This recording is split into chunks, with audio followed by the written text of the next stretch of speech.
নবী সুলাইমান আলাইহিস সালাম এর জীবন ও উত্তরাধিকার।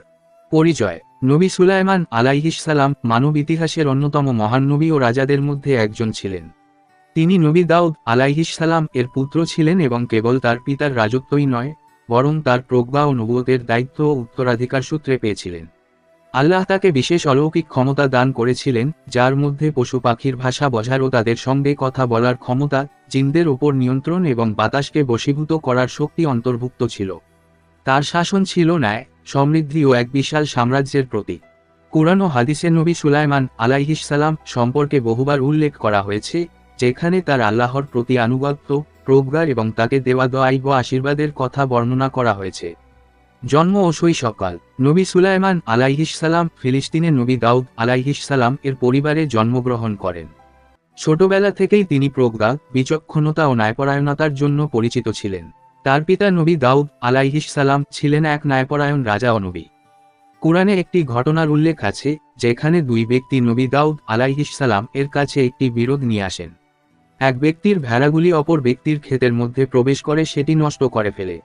নবী দাউদ আলাইহিস সালাম রায় দেন যে ক্ষতিপূরণ হিসেবে ভেড়ার মালিক তার ভেড়াগুলি অন্য ব্যক্তিকে দিয়ে দেবে। কিন্তু নবী সুলাইমান আলাইহিস সালাম আরও সুবিচারপূর্ণ একটি সমাধান দিলেন। ক্ষেতের মালিক ভেড়াগুলোর দুধ গওল থেকে উপকৃত হবেন। ভেড়ার মালিক ক্ষেত পুনরায় চাষের উপযোগী করবেন। যখন ক্ষেত আগের অবস্থায় ফিরে আসবে, তখন ভেড়াগুলি তাদের আসল মালিককে ফিরিয়ে দেওয়া হবে। এই ন্যায়বিচারপূর্ণ সিদ্ধান্ত নবী সুলাইমান আলাইহিস সালাম এর প্রজ্ঞাকে সকলের সামনে তুলে ধরেছিল। নবী সুলাইমান আলাইহিস সালাম এর রাজত্ব। নবী দাউদ আলাইহিস সালাম এর ইন্তেকালের পর নবী সুলাইমান আলাইহিস সালাম বনী ইসরাইলের রাজা হলেন।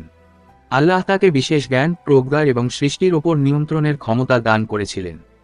কুরআনে উল্লেখ আছে, আর সুলাইমান দাউদের উত্তরাধিকারী হলেন এবং তিনি বললেন, হে মানুষ, আমাদের পাখিদের ভাষা শেখানো হয়েছে এবং আমাদের সবকিছু প্রদান করা হয়েছে। নিঃসন্দেহে এটি আল্লাহর স্পষ্ট অনুগ্রহ। সূরা আন নামল 16। আল্লাহ নবী সুলাইমান আলাইহিস সালামকে জিন, মানুষ এবং বাতাসের ওপর নিয়ন্ত্রণ দিয়েছিলেন। বাতাস তার সৈন্য ও সরঞ্জামাদি অতি দ্রুত দূরবর্তী স্থানে পৌঁছে দিতে পারত। প্রাণীদের ভাষা বোঝার ক্ষমতা। নবী সুলাইমান আলাইহিস সালামকে আল্লাহ বিশেষভাবে পশু পাখির ভাষা বোঝার শক্তি দিয়েছিলেন।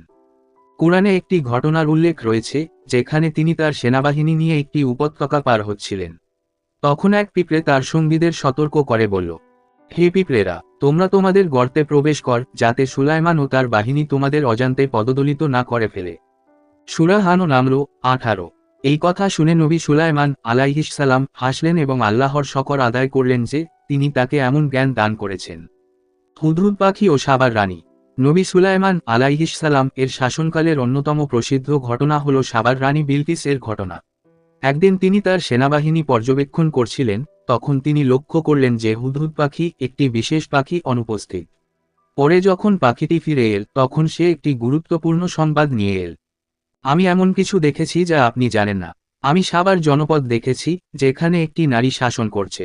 তাকে অনেক কিছু প্রদান করা হয়েছে এবং তার সিংহাসন অত্যন্ত মহান। আমি তাদের দেখেছি যে তারা আল্লাহকে বাদ দিয়ে সূর্যের পূজা করছে। সূরা আন নামল 23-24। নবী সুলাইমান আলাইহিস সালাম সেই রানীকে একটি চিঠি পাঠালেন, যেখানে তাকে আল্লাহর ইবাদত করার আহ্বান জানানো হয়। সন্দেহের কারণে রানী বিলকিস নবী সুলাইমান আলাইহিস সালাম এর কাছে উপহার পাঠালেন, কিন্তু নবী সুলাইমান আলাইহিস সালাম তা প্রত্যাখ্যান করলেন। এরপর তিনি তার শক্তি প্রদর্শনের জন্য এক জিনকে রানী বিলকিসের সিংহাসন আনার নির্দেশ দিলেন। সেই জিন বলল, আমি এক পলক ফেলার আগেই তা আপনার সামনে হাজির করে দেব। সূরা আন নামল 40। যখন রানী বিলকিস নবী সুলাইমান আলাইহিস সালাম এর দরবারে এলেন এবং তার নিজ সিংহাসন সেখানে দেখতে পেলেন, তখন তিনি বিস্মিত হলেন এবং আল্লাহর ওপর ঈমান আনলেন। জিনদের সেবা। আল্লাহ নবী সুলাইমান আলাইহিস সালামকে জিনদের ওপর নিয়ন্ত্রণ দিয়েছিলেন। জিনরা তার জন্য প্রাসাদ, ভাস্কর্য ও বিভিন্ন নির্মাণ কাজ করত। কুরআনে বলা হয়েছে, আমরা সুলাইমানের জন্য বাতাসকে বশীভূত করেছিলাম, যা 1 মাসের পথ 1 দিনে অতিক্রম করত। আর আমরা তার জন্য গলিত তামা প্রবাহিত করেছিলাম এবং জিনরা তার সেবায় নিয়োজিত ছিল। সূরা সাবা 12। নবী সুলাইমান আলাইহিস সালাম এর মৃত্যু। কুরআনে নবী সুলাইমান আলাইহিস সালাম এর মৃত্যুর একটি বিশেষ ঘটনা উল্লেখ করা হয়েছে।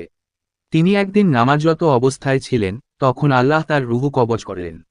তিনি লাঠির ওপর ভর দিয়ে দাঁড়িয়েছিলেন। জিনরা ভেবেছিল তিনি জীবিত এবং তাদের কাজ করতে থাকে। পরে যখন উই পোকা তার লাঠি কেটে ফেলে, তখন তিনি পড়ে যান এবং জিনরা বুঝতে পারে যে তিনি ইন্তেকাল করেছেন। যখন আমরা তার মৃত্যু নির্ধারণ করলাম, তখন তাদের জানা ছিল না, যতক্ষণ না এক কীট তার লাঠি খেয়ে ফেলল। যখন সে পড়ে গেল, তখন জিনরা বুঝতে পারল যে তারা অজানা বিষয় নিয়ে কাজ করছিল। সূরা সাবা 14। উপদেশ। নবী সুলাইমান আলাইহিস সালাম এর জীবন থেকে আমরা শিখতে পারি: ১. আল্লাহর শক্তির ওপর বিশ্বাস রাখা। ২.